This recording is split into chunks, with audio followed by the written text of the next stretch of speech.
नमस्कार किसान भाइयों। आज मैं फिर से आप लोगों को लो धनिया की खेती से अवगत कराने के लिए आज प्लॉट विजिट करने आया हूँ। मैं मोहित कुमार सुमन, बने रहिए वीडियो में एंड तक। मैं आज आप लोगों को धनिया की फसल के अंदर जो लौंगिया बीमारी आती है उसके कारण क्या होते हैं आने के, और उससे संबंधित जानकारी आप लोगों तक पहुंचाने के लिए विजिट पे आया हुआ था। जैसा कि किसान भाइयों आप लोग देख रहे होंगे, ये लगभग 15-20 बीघे के एरिया के अंदर किसान ने धनिया की फसल की बुआई कर रखी है। तो किसान भाइयों, हम बात करते हैं शुरुआती दौर से एक धनिया का जो प्रोसेस होता है उसको किस प्रकार से कांटेक्ट में रखते हुए इसका प्रोसेस करना पड़ता है। आप लोगों को बताना चाहूँगा, जैसे किसान भाइयों आपने सबसे पहले उन्नत जो बीज लेते हैं हम कोई भी, तो उस बीज का उपचार करना बेहद ज़रूरी है ताकि रूट डेवलपमेंट के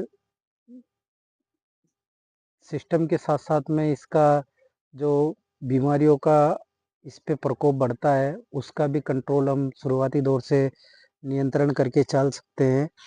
और आप लोगों को बताना चाहूँगा, ये लगभग इसके अंदर दिसंबर जनवरी के समय में जो सर्दी का समय आता है, वातावरण टेम्परेचर का काफ़ी स्लो होना, और इस समय पे कई प्रकार की इसके अंदर समस्याएं देखने को मिलती है, जिसमें धनिया के अंदर जो मुख्य समस्या होती है वो लौंगिया बीमारी होती है। वह दाने के अंदर जो दाने का साइज होता है उसको लौंग में परिवर्तन कर देता है। वो बीमारी फफूंद जनित बीमारी होती है। इसका समय से पहले अगर हम लोग इसका नियंत्रण करके रखें तो हमारी धनिया की फसल को हम सेफ रख सकते हैं। जैसा कि आप लोगों को बताना चाहूँगा किसान भाइयों, अभी इसमें फ्लोरिंग की और पोट की अवस्था स्टार्टिंग है, ये देख सकते हो आप। इसके अंदर अभी ये जो पोट बनने की फुल तैयारी है, और इसके साथ साथ में इसके अंदर फ्लोरिंग भी चल रही है, और ये दोनों अवस्थाएं इसके अंदर अभी देखने को मिल रही है। किसान भाइयों, सबसे मेन चीज़ मैं आप लोगों को बताऊंगा कि इसके अंदर जो धनिया की फसल के अंदर जो लौंगिया बीमारी लगती है उसके लक्षण शुरुआती दौर से आपकी धनिया की फसल के स्टंप के यहाँ पे देखने को मिलते हैं। जैसे ये अभी आप लोग देख रहे हो, ये धनिया की फसल है, इसके अंदर अभी ऐसा कोई प्रकोप नहीं है। पर इस चीज़ का अगर बीमारी ना होने से पहले हम अगर इसका कंट्रोल करें, जिससे आने के चांस तो पूरे पूरे रहते हैं, तो इसका नियंत्रण करने के लिए हमें इसके अंदर जो हेक्साकोनाजोल आता है 5% वाला लिक्विड फॉर्मुलेशन में, उसका नॉर्मली प्रयोग करना बेहद ज़रूरी है। उसको हम 35 से 40 ml प्रति 16 लीटर वाली टैंक के साथ में, उसके साथ में कोई भी एंटीबायोटिक का प्रयोग करते हुए उसका प्रयोग कर लेना आवश्यक होता है, जिससे आपकी धनिया की फसल के अंदर लौंगिया बीमारी के चांस कम हो जाते हैं। और इसके बाद में बात करते हैं, जैसे मान लो समय समय पर इसका ध्यान रखना बेहद ज़रूरी है। अगर आप लोगों को लगे कि फिर इसके अंदर अगर सेकेंड स्प्रे की आवश्यकता पड़ने की कंडीशन अगर आप लोगों को लगे, तो आप उस जगह पे प्रोफिकोनाजोल आता है उसका प्रयोग कर सकते हो। देन इसके साथ साथ में जैसे जैसे समय आगे बढ़ता रहता है और इसके अंदर जैसे दाने बनने की कंडीशन आती है, कई बार क्या होता है कि अधिक कोहरा होने की वजह से या मौसम में बदलाव होने की वजह से भी इसमें कई प्रकार के शुष्क जलवायु के साथ साथ में इसके अंदर कई प्रकार की फफूंद जनित समस्याएं देखने को मिलती है। तो किसान भाइयों, हमें उस समय भी हमारी फसल को अलर्ट पोजीशन पे रहना बेहद ज़रूरी है। आप लोगों को बताना चाहूँगा, अगर जैसे मान लो बेसिकली आपने शुरुआती दौर में हेक्साकोनाजोल का प्रयोग कर लिया है, और देन उसके बाद में आप जैसे मान लो दूसरी बार में अगर उसके 15 से 20 दिन 25 दिन बाद अगर स्प्रे करने की अगर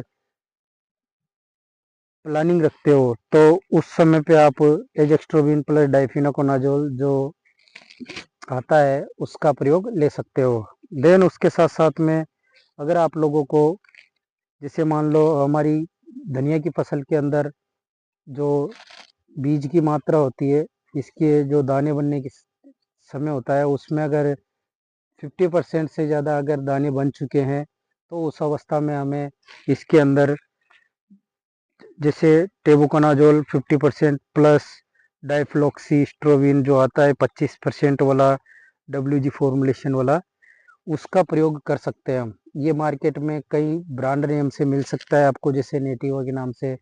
इस चीज़ से हम इसका कंट्रोल कर सकते हैं। तो आप लोगों को आज धनिया की फसल के अंदर लौंगिया बीमारी को नियंत्रण करने के लिए इसके उपायों के संबंधित जानकारी के लिए मैं आज विजिट करने आया हुआ था। और आप लोगों को एक चीज़ और बताना चाहूँगा, जब इसके अंदर दाना बनने की कंडीशन आती है उस समय पे इस समय माहू और एफिड का भी अटैक देखने को मिलता है। तो किसान भाइयों, हम आसानी से उसका भी उसी स्प्रे के साथ में मिश्रण मिला के और इसको नियंत्रण कर सकते हैं, जिससे आपकी धनिया की फसल की जो गुणवत्ता होगी उसमें भी आपको नुकसान ना होगा।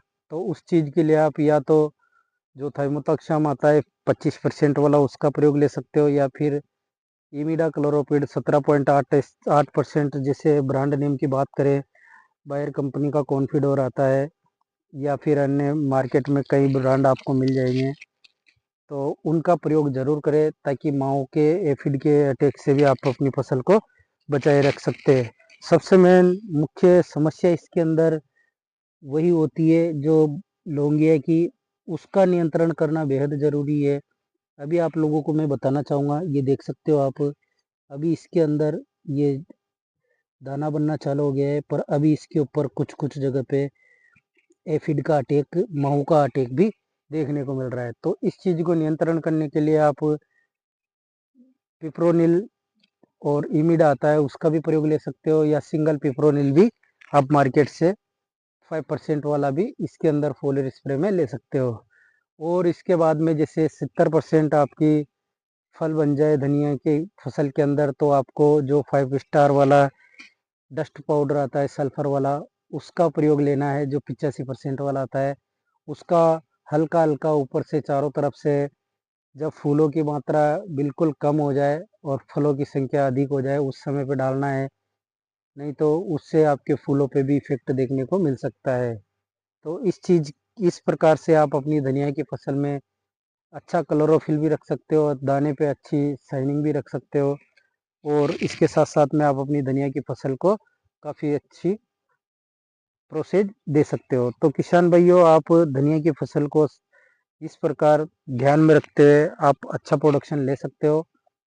तो आप लोगों ने भी अगर धनिया की फसल लगा रखी हो तो आप अपनी धनिया की फसल को सुव्यवस्थित बनाए रख सकते हैं। बेसिकली हमारे एरिया के अंदर काफ़ी जगह पे धनिया की फसल लगाई जाती है, पर लौंगिया बीमारी की वजह से लोगों ने धनिया की फसल को करना ही बंद कर दिया, क्योंकि ये एक ऐसी बीमारी है जिसकी वजह से अगर प्रभाव बढ़े तो पूरे खेत के खेत खराब हो जाते हैं, लोगों की मेहनत जो है वो बेकार हो जाती है। तो इसलिए लोग इसको कम करना पसंद करते हैं। पर ये मसालेदार फसल है इसका, इसलिए कई लोग इसकी इच्छा भी करते हैं। तो आप लोगों को आज मैं इस प्रकार धनिया के प्लॉट से विजिट कराने के लिए आया हुआ था। आप धनिया की फसल से संबंधित और अन्य जानकारी के लिए मेरे यूट्यूब चैनल @mohiत-सुमन2305 पर जाकर और भी वीडियो देख सकते हो। वहाँ पे मैंने इसकी सभी प्रकार से अपडेट डाली हुई है। तो धन्यवाद किसान भाइयों। मेरा मोबाइल नंबर है 9784527713। मैं मोहित कुमार सुमन आपको ऐसे हर समय अलग अलग फसलों से संबंधित अपडेट अपने चैनल पर पहुंचाता रहूँगा। धन्यवाद साहब।